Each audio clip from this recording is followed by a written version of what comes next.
몇 시간씩 걸쳐서 고향도 다녀오시고 부모님도 만나고 지금 만나고 계시죠? 오고 가느라 참 수고하셨습니다. 그 수고 속에서도 그래도 고향을 부모님을 찾아가는 이유는 사랑이죠, 그죠? 부모님의 사랑, 형제의 사랑, 가족의 우애가 거기에 있기 때문에 우리는 그렇게 갑니다. 그런 사랑, 그 사랑이 도로에서 5시간, 7시간 그렇게 보낸다 할지라도 그렇게 힘들지 않고 또 반가운 모습, 반가운 얼굴을 보면 우리에게 새로운 힘이 샘솟습니다. 사랑이란 참 묘한 것 같습니다. 불완전한 우리 인간의 사랑도 이렇게 큰 힘이 있다면 하나님의 사랑은 어떠할까?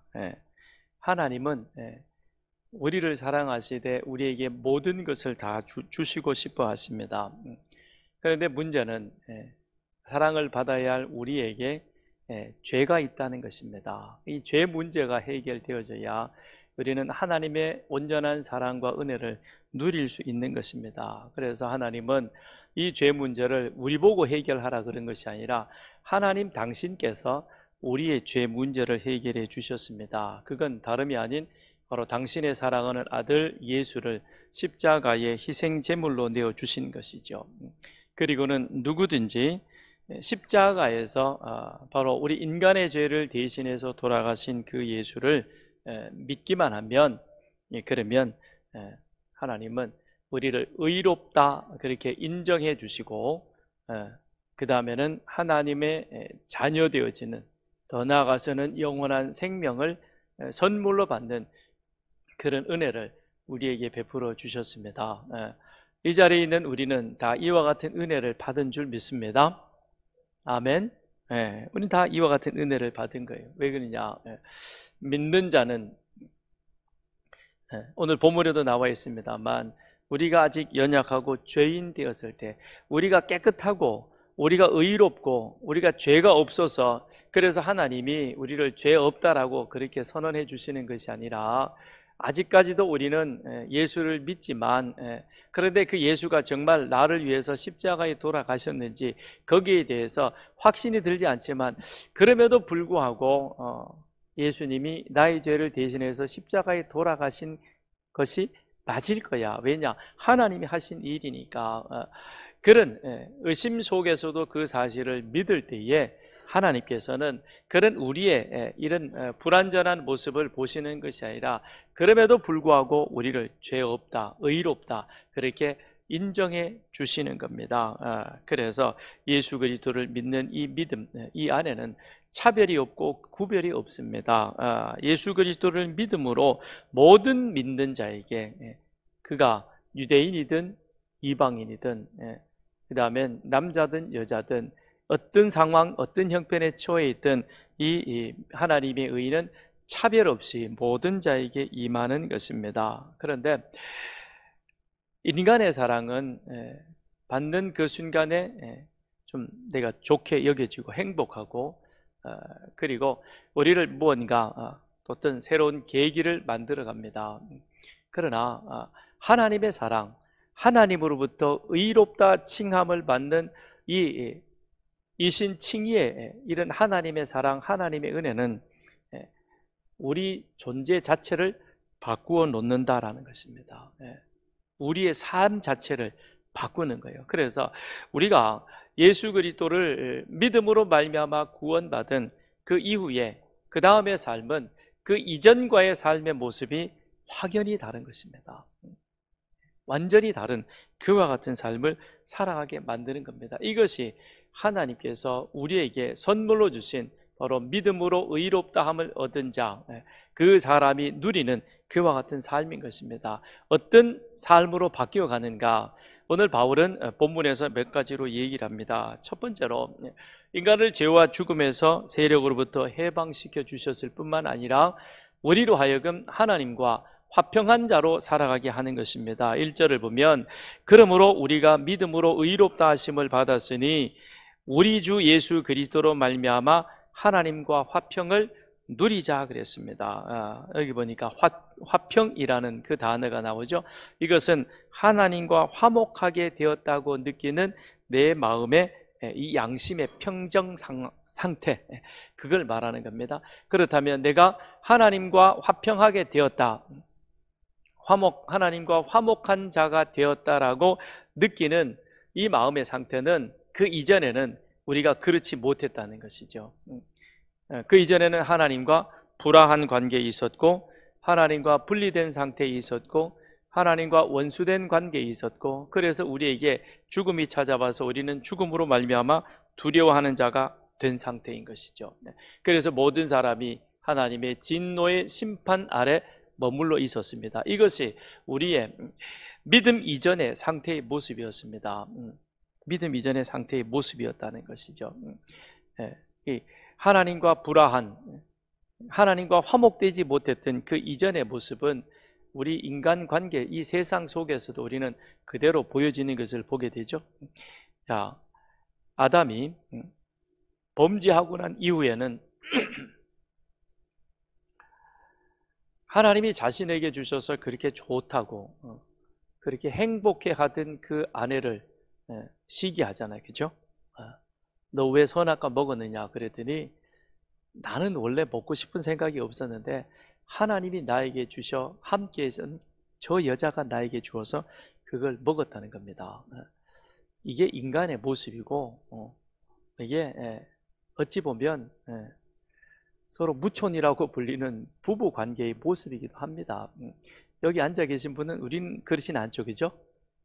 이제 우리는 하나님과 화목했으니까. 하나님과 화목하기 전에는 세상에 보세요, 별의별 모습이 다 있잖아요. 가장 사랑하는 관계 속에 있는 이 부부 사이에서도, 부모 자식 간에도 아주 끔찍한 일들이 많이 일어나잖아요. 이게 하나님과 불화한 인간의 모습이라는 것입니다. 그게 인간의 모습이죠. 그러니 예배 드리고 나서도 가인과 아벨이 서로 불화해서 형이 동생을 돌로 쳐 죽이는 그런 일들이 일어납니다. 바로 이런 모습이 세상에 사람들이 많아지면서 이 악의, 죄의 모습은 점점 더 많아집니다. 사람 있는 수보다 그 많은 것이, 그게 죄악의 모습입니다. 그래서 창세기 6장에서는 사람이 번성함과 더불어 인간의 죄악도 그보다도 훨씬 더 많아졌다라고 인간의 죄악된 모습을 성경은 고발하고 있습니다. 범죄한 아담 이후의 모든 인간은 다 죄인입니다. 범죄한 인간이 살고 있는 이 세상에는 평화, 그건 찾아보기 어렵습니다. 평화가 없고 하나님과 불화한 그 관계 속에서 우리에게는 소망이 없습니다. 여러분, 아브라함을 한번 보십시오. 그가 75세에 하나님의 부르심을 받았습니다. 하나님의 부르심을 받을 그때에도 아브라함에게는 자식이 없었습니다. 불임 부부였습니다. 그러니 그들에게 있어서 재산이 많은데 그것이 무슨 의미가 있고 무슨 소용이 있었겠습니까? 하나님과 불화한 인간의 세상 속에서는 우리는 소망을 찾아볼 수가 없는 것입니다. 거기에는 그 어떤 즐거움도 없는 것입니다. 인간의 즐거움이 잠시 잠깐 있기는 있겠지만, 그러나 그것은 순간에 지나가는 것뿐인 것입니다. 그랬던 아브라함이 하나님의 부르심을 받아서 그리하여 100세의 아들을 낳습니다. 그리고 난 다음에 그는 그 아들을 번제로 드리라 그랬을 때도 아브라함은 주저하지 않고 그 아들 이삭을 하나님 앞에, 하나님이 지시한 곳에 가서 번제로 드립니다. 이유가 무엇이겠습니까? 하나님을 만나기 전에는 소망이 없었지만, 그래서 이 재산을, 자기의 장례를 누가 치러줄 것인가, 그 부분에 대해서 고민이 많았습니다. 그래서 나와 함께하는 이 다메섹 사람 엘리에셀, 저 사람이 나의 후계자가 되고 내 죽으면 내 장례까지도 책임져 줄 것입니다. 이게 하나님과 온전하지 못했던 아브라함의 모습이었습니다. 그러나 아브라함이 하나님 안에서 하나님과 화목해졌을 때에 그와 같은 모든 인간의 불신과 두려움, 염려는 사라지는 것이죠. 그러니 100세에 얻었던 아들이지만 그 아들도 하나님이 바치라 그랬을 때는 주저하지 않고 바치는 겁니다. 왜요? 없는 곳에서 있게 하셨던 그 하나님은 또한 우리에게 영원한 생명까지도 주시기에, 그렇다면 이 아들을 데려가실지라도 하나님께서는 하나님의 방법으로 나에게 약속하셨던 하늘의 뭇별보다도 더 많은 그와 같은 후사를 나에게 허락해 주실 것이라는 그와 같은 확신이 있었기 때문에 이 아브라함은 당당하게 그 아들을 드릴 수가 있었다는 것입니다. 하나님 안에 하나님과 화목할 때 우리에게는 이와 같은 소망이 있는 것입니다. 그러면서 바울은 뭐라고 말씀하고 있냐면 그리스도로 말미암아 하나님과 화평을 누리자라고 말합니다. 여기서 누리자라고 하는 것은 소유한다라는 그런 의미입니다.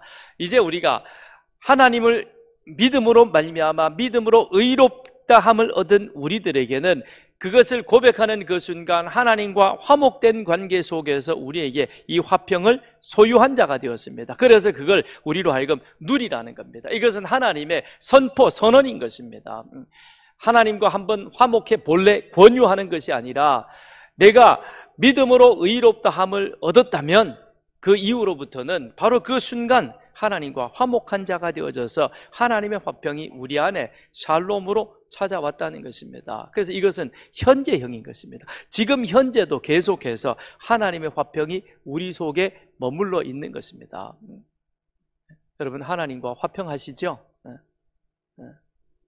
그렇죠? 그래서 세상이 염려가 되지 않습니다. 아까 찬양하셨던 것처럼 세상 흔들리고 우리에게 여러 가지 많은 유혹이 있지만 그러나 믿음으로 의롭게 된 자에게는 그게 그렇게 문제가 되지 않습니다. 바람 세게 불면 머리가 날리고 몸이 좀 휘청거리긴 하겠지만 유혹이 심하게 오면 그럴 수는 있겠지만 그러나 이내 뭘 찾아갑니까?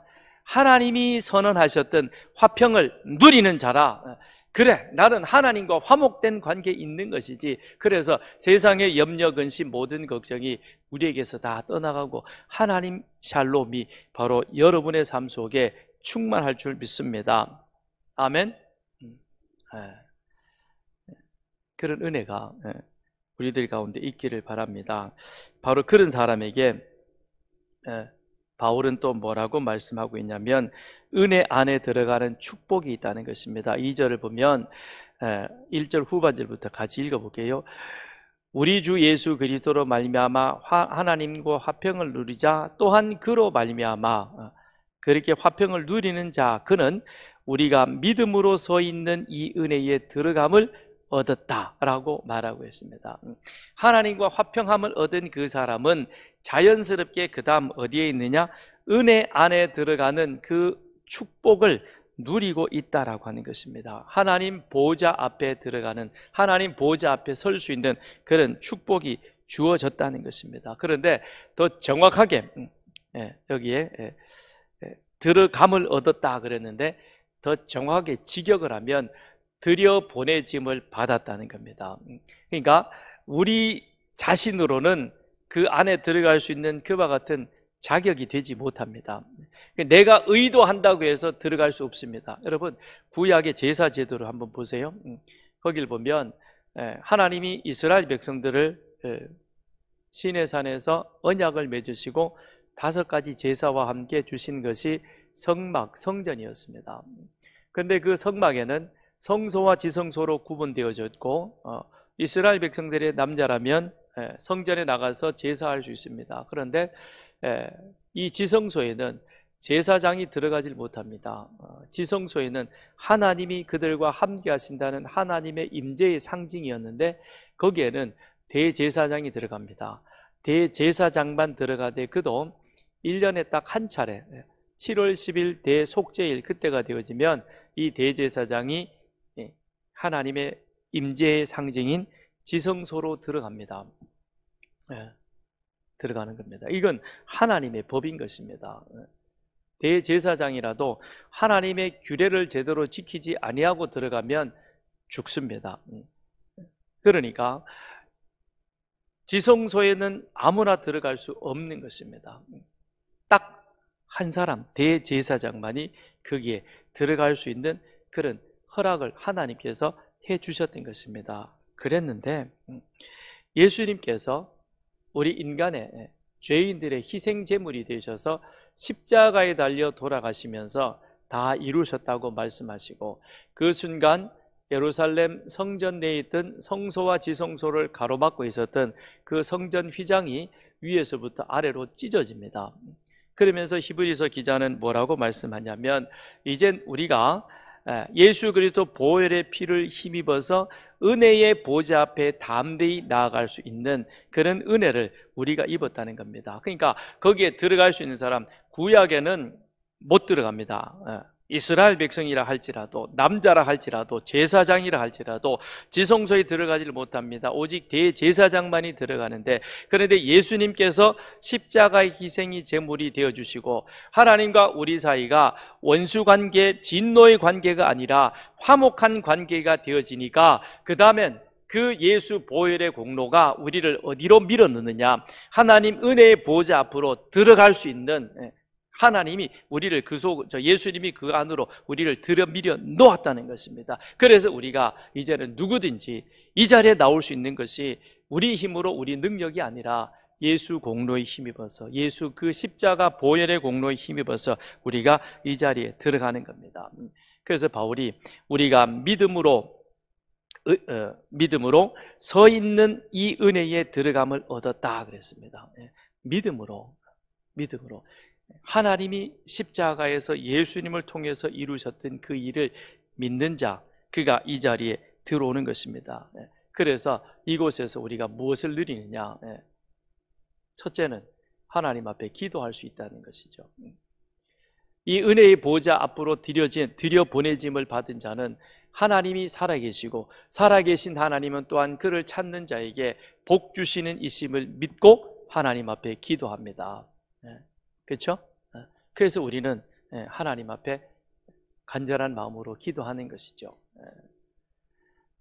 기도는 아무나 할 수 있는 것은 아니고, 바로 이와 같은 사실을 깨달은 사람, 나는 원래 하나님의 진노로 인하여 지옥 문 앞에 서서 그 하나님의 심판을 기다리는 자였는데, 그런데 하나님이 예수를 통해서 나에게 이와 같은 은혜를 베풀어 주셔서 내가 지금 어디에 와 있느냐? 하나님 은혜의 보좌 앞에, 이 예배의 자리에 왔다는 것입니다. 이게 내 힘으로, 내 의지로 되어진 것이 아니라 하나님이 나를 이끌어 여기까지 오게 해 주셨다.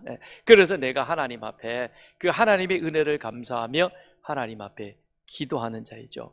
우리의 기도는 세상에서 자기 마음의 소망과 소원을 가지고 옥녀복에 올라가서 그렇게 비나이다라는 그런 소원 성취가 아니라 하나님의 이끌어 주심에 감사하여 이곳에서 하나님의 뜻, 나를 향한 하나님의 계획을 우리가 기도하는 가운데 발견하며 그 뜻대로 살아가도록 우리 삶을 하나님 앞에 드리는, 바로 이와 같은 은혜를 우리가 이 자리에서 누리게 되는 것입니다.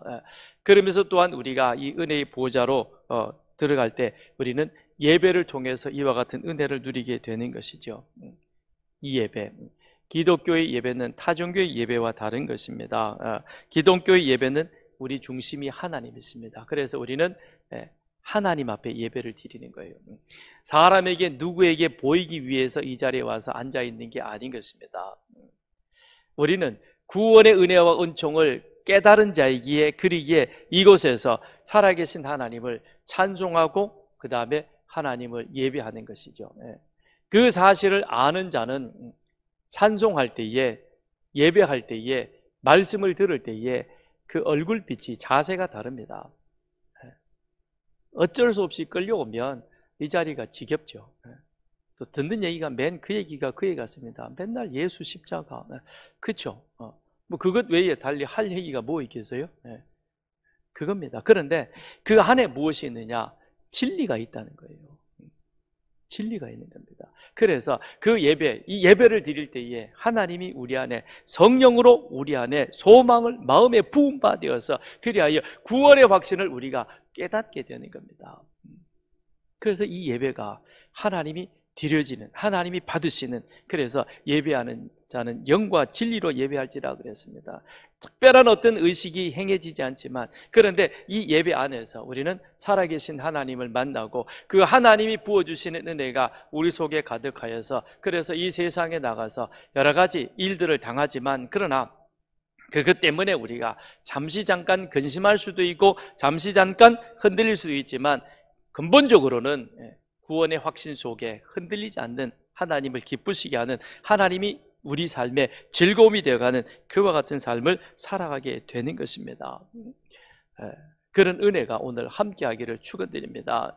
그 다음에 세 번째로 하나님의 의롭다 하심을 얻은 자가 누리는 축복이 바로 하나님의 영광을 바라보고 즐거워한다 그랬습니다. 2절 후반에 보니까 하나님의 영광을 바라보고 즐거워하느니라 그랬습니다. 하나님과 화평을 누리고 그리고 믿음에 서서 은혜에 들어가는 축복을 누린 자는 그 다음 무엇을 갖게 되느냐? 천국의 소망을 갖게 된다는 것이죠. 그러니까 하나님과 화평 그리고 은혜의 즐거움에 참여하는 이것은 현세적으로 우리가 누리는 것입니다. 하나님과 원수되었던 우리들이 하나님과 화목하게 되었습니다. 이 현실이죠.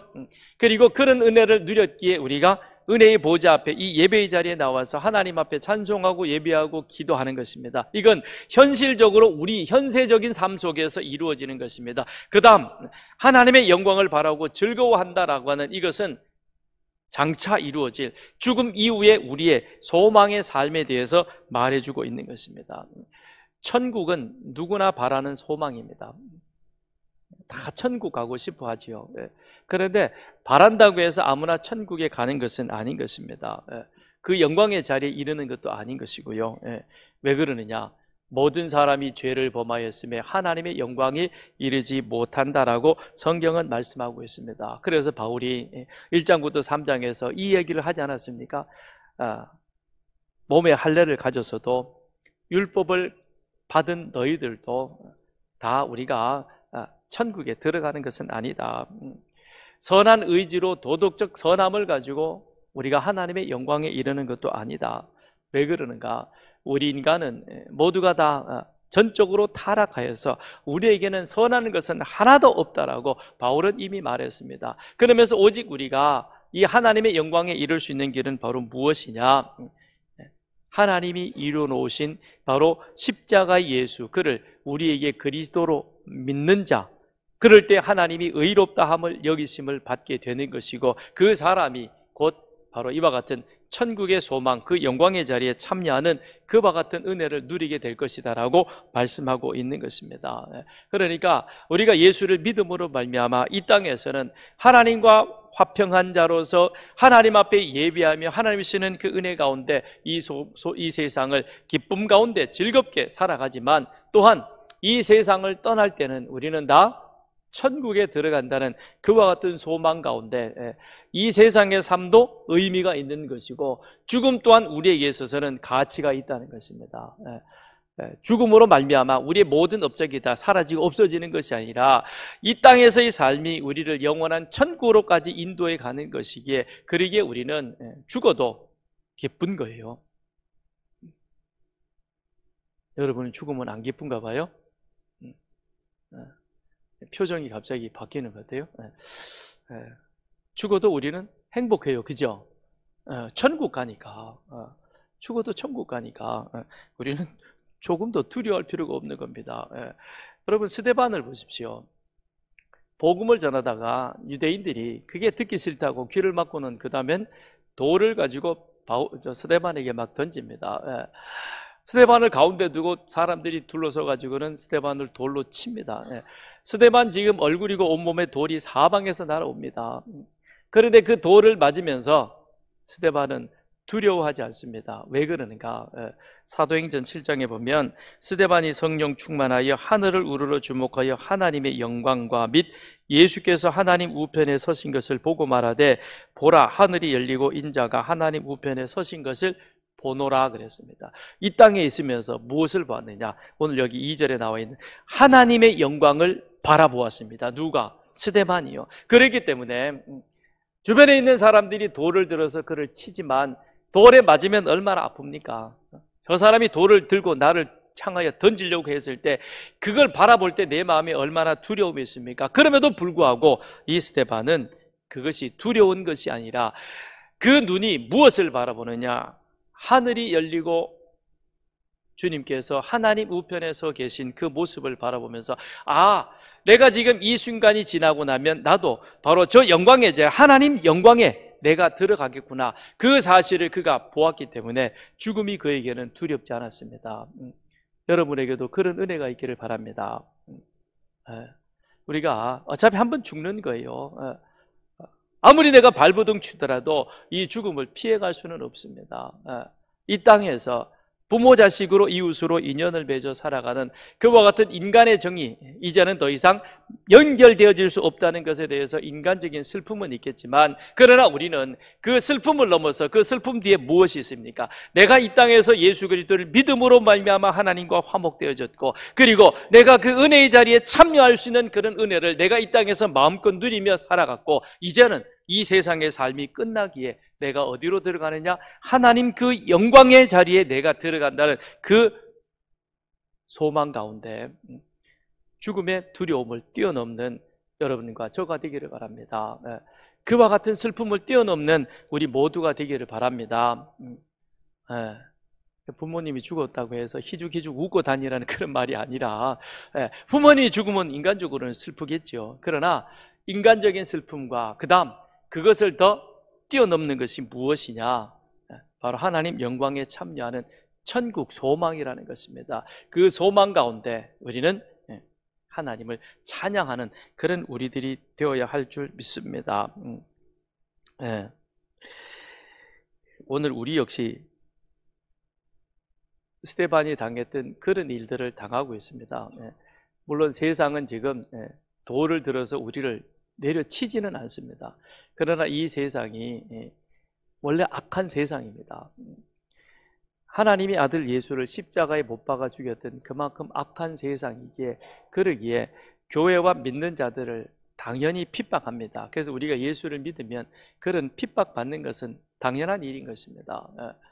그렇지만 그 핍박 속에서도, 또 세상의 유혹 속에서도 우리가 흔들리지 않는 것은 다름이 아닌 바로 이와 같은 하나님의 영광에 들어갈 그 소망이 우리 속에 있기 때문에 우리는 세상의 핍박도, 세상의 유혹도 그것이 우리에게는 문제되어지지 않는다는 것입니다. 고린도전서 15장에 바울은 이렇게 말합니다. 나팔 소리가 나매 죽은 자들이 썩지 아니할 것으로 다시 살아나고 우리도 변화되리라. 이 썩을 것이 반드시 썩지 아니할 것을 입겠고 이 죽을 것이 죽지 아니함을 입으리로다. 우리가 이 땅에서 이 몸으로 살아가지만 이 몸으로 다시 부활하는 것이 아니라 주님께서 부활하셨을 때 그 부활체의 모습이 이 세상에서 볼 수 없던 새로운 것으로, 새로운 몸으로 변화되어진 것처럼 우리도 그와 같은 모습으로 변화될 것입니다. 그 소망을 바울은 우리로 하여금 가지라고 말하고 있습니다. 그러니 너무 이 세상에서 그냥 세상 것을 붙잡고 세상에 소망을 두고 그걸 어떻게 잃어버릴까 봐 전전긍긍하는 그런 자가 되지 말기를 바랍니다. 어차피 이 육신은 우리가 이 땅에서 잠시 동안 잊고 있다가 곧 죽으면 썩어 없어질 것입니다. 그러니 여기에다가 너무 그렇게 많은 투자를 하지 마십시오. 땅에 묻힐 거에 뭐하러 그렇게 썩어질 것에 투자를 하십니까? 그런 투자할 돈이 있으면 컴패션에 자매 결혼해서 저기 인도네시아, 케냐 이런 아이들 한 달에 45,000원이면 됩니다. 커피 9잔만 줄이면 한 아이 한 달 동안 먹고 살 수 있는 것을 우리가 제공해 줄 수 있습니다. 그 아이는 평생토록 그걸 통해서 예수 만나서 행복해 할 것입니다. 이게 영혼사랑 축제잖아요. 우리나라도 되겠지만 전 세계를 향하여 그런 은혜가 우리 함께 같이 있기를 바랍니다. 그런데 3절에 보면 다만 이뿐 아니라, 자, 우리가 이와 같이 1절, 2절에서는 좋은 얘기를 합니다. 믿음으로 의롭다 함을 얻은 자에게 받을 축복, 누릴 축복에 대해서 말하는데, 근데 3절부터는 이뿐 아니라 무슨 얘기입니까? 우리가 환난 중에도 즐거워한다 그랬습니다. 환난이 있다는 것입니다. 그런데 바울은 그 환난이 있지만 그 환난을 통해서 뭘 하라 그러느냐? 즐거워하라 그럽니다. 아까도 말씀드렸지만 스데반을 돌로 치듯이 이 세상은 하나님의 아들을 배척하고 십자가에 죽인 곳입니다. 그러니 이 세상에서 하나님을 죽인 자들이 무엇이든 못하겠습니까? 뭐든지 다 할 수 있는 세상입니다. 그러니 예수 믿는 우리들을 쯤이야 그들 눈에 아무것도 아닌 것이죠. 그런데 주님이 뭐라고 말씀하셨습니까? 세상이 너희를 미워할 것이다. 그러나 그것은 너를 미워하는 것이 아니라 나 예수를 미워하는 것이다. 그런데 두려워하지 말라. 내가 세상을 이겼다 그랬습니다. 그들의 모든 시련과 고난과 어려움을 이겼다는 것입니다. 그러기에 우리도 예수 안에 있을 때 그것을 이기게 될 줄 믿습니다. 그러면서 바울은 말하는 것입니다. 너희 앞에 많은 환난이 있을 것이다. 그런데 그런 환난과 시련을 당하면 즐거워하라는 것이죠. 왜냐하면 그 환난은 우리를 궁극적으로는 어디로 이끌어가느냐? 소망으로 이끌어가기 때문에 그렇습니다. 4절 보면 3절 후반에 환난은 인내를, 인내는 연단을, 연단은 소망을 이루는 줄 알미로다 그랬습니다. 소망이 무엇입니까? 하나님의 영광을 바라보고 즐거워하는 그 천국에 이르는, 하나님이 정말 기뻐하시는 믿음의 사람으로 빚어지는 바로 그와 같은 자리로 우리를 이끌어 간다는 겁니다. 무엇이? 우리가 지금 당하게 되는 이와 같은 여러 가지 세상에서 시련과 고난과 환난인 것이죠. 그런데 그 환난은 어떻게 감당하라 그러느냐? 첫째, 바울은 말합니다. 견디라는 겁니다. 환난은 인내를 참고 견딜 때에 그 인내는 우리가 극복해 갈 수 있는 것입니다. 인내는 또한 우리를 뭘로 만들어 가느냐? 연단시켜 가는 것입니다. 환난 가운데 있을 때 우리는 그것을 묵묵히 참음으로써 우리가 영적으로 성숙하게 되는 것입니다. 그런데 그 성숙의 과정 속에서 연단과 함께 우리 안에 불필요한 부분들이 다 정화되어지는, 그래서 온전체로 만들어가는 그런 과정을 지니게 되는 것입니다. 요즘 해독 주스라는 것도 있고, 그 다음에 또 자기 몸을 이렇게 조각 몸으로 빚어간다, 일부 예배 때 그러더라고요. 식스팩을 이야기를 하고 그래요. 그런데 자 보세요. 우리 육신의 몸조차도 그런 이 건강한 몸체로 만들어가기 위해서는 우리 몸을 이렇게 운동한다는 것 자체가 스스로 우리 몸을 괴롭게 하는 겁니다. 그 괴로움을 견뎌가면서 내 몸에 근육이 생기게 되고, 그러면서 사람들이 부러워하는 그런 조각미나 이래가지고 몸매를 만들어가게 되는 것이죠. 그런데 육신적으로도 그와 같은 것들을 우리가 잘 견뎌내야만, 그래야 뭐가 되어지느냐?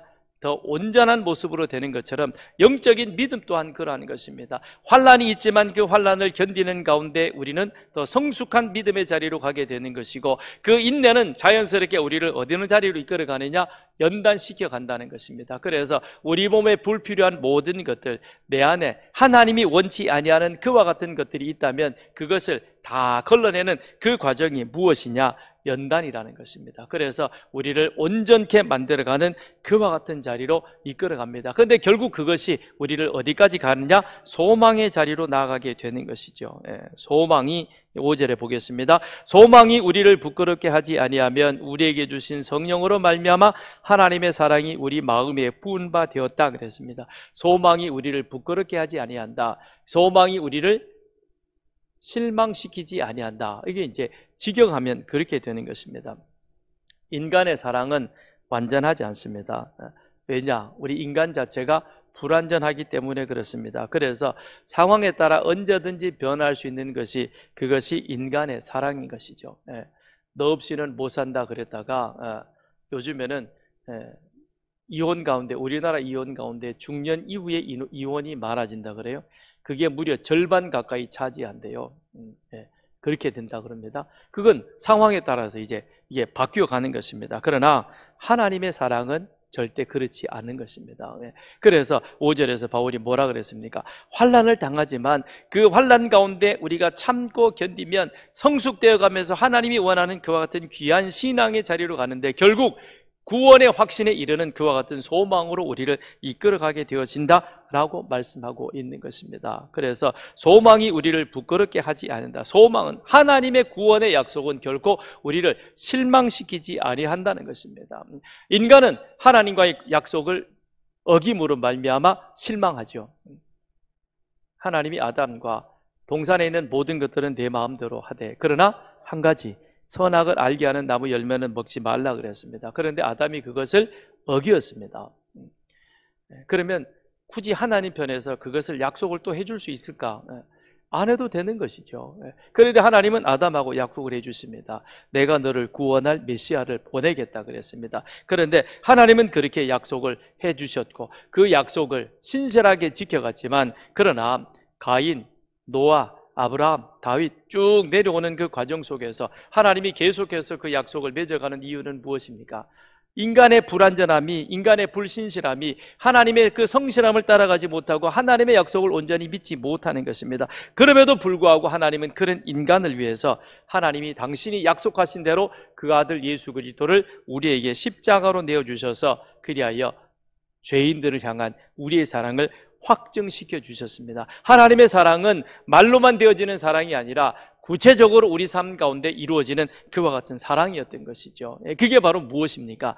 당신의 사랑하는 아들을 이 세상에 보내셔서 그를 십자가의 희생의 제물로 내어주시는 바로 그와 같은 하나님의 사랑, 그것을 우리들에게 부어주셨던 것입니다. 우리 마음에 부어주셨다라고 그렇게 말씀하고 있습니다. 그 사랑이 어떻게 나타나느냐? 9절 10절 그러면 이제 우리가 그의 피로 말미암아 의롭다 하심을 받았으니 더욱 그로 말미암아 진노하심에서 구원을 받은 것이니 곧 우리가 원수 되었을 때에 그의 아들의 죽으심으로 말미암아 하나님과 화목하게 되었은즉 화목하게 된 자로서는 더욱 그의 살아나심으로 말미암아 구원을 받은 것이라 말씀합니다.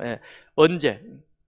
우리가 아직 죄인 되었을 때, 우리가 아직 연약할 때에, 우리가 하나님과 원수 상태에 있을 때에, 그때에 하나님께서는 그 아들 예수를 우리를 위해서 내어주셨다는 겁니다. 그러면서 여기에 7절에 뭐라고 얘기하고 있습니까? 이 세상 가운데서 보면 악인을 위하여 죽는 자는 없고 선인을 위해서 죽는 자가 간혹 있을 수 있지만, 그런데 하나님은 그 아들 예수를 어떻게 십자가에 너희를 위해서 내어주셨느냐? 너희가 죄인 되었을 때, 아직도 우리가 불완전하고 하나님의 약속을 의심하며 믿지 못하고 있는 그 상태에 있을 때, 그때 하나님은 우리를 위해서 당신의 아들을 내어주셨던 것입니다. 십자가에 죽이셨던 거예요. 다시 살리셨습니다. 그럼에도 불구하고 그 사실을 제대로 믿지 않았음에도 불구하고 하나님께서는 이 사실을 믿는 자, 그들을 의롭다라고 그렇게 하나님은 칭해 주신다라고 하는 것이죠. 하나님의 약속이 이렇게 신실한 모습으로 우리 가운데 이루어집니다. 그래서 하나님의 구원의 약속은 확실하게 이루어지는, 그래서 우리는 소망이, 하나님의 소망이 우리를 결코 실망시키지 않는다는 사실을 알게 되는 것입니다. 그렇다면 이제 우리는 어떻게 해야 되느냐? 11절 그뿐 아니라 이제 우리로 화목하게 하신 우리 주 예수 그리스도로 말미암아 하나님 안에서 또한 즐거워하느니라 그랬습니다.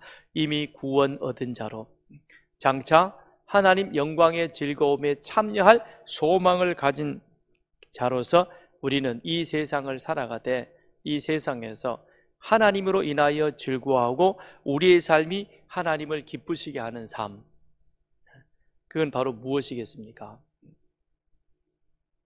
하나님이 이루어 놓으신 십자가의 구원을 세상 가운데 전하는 것이겠죠.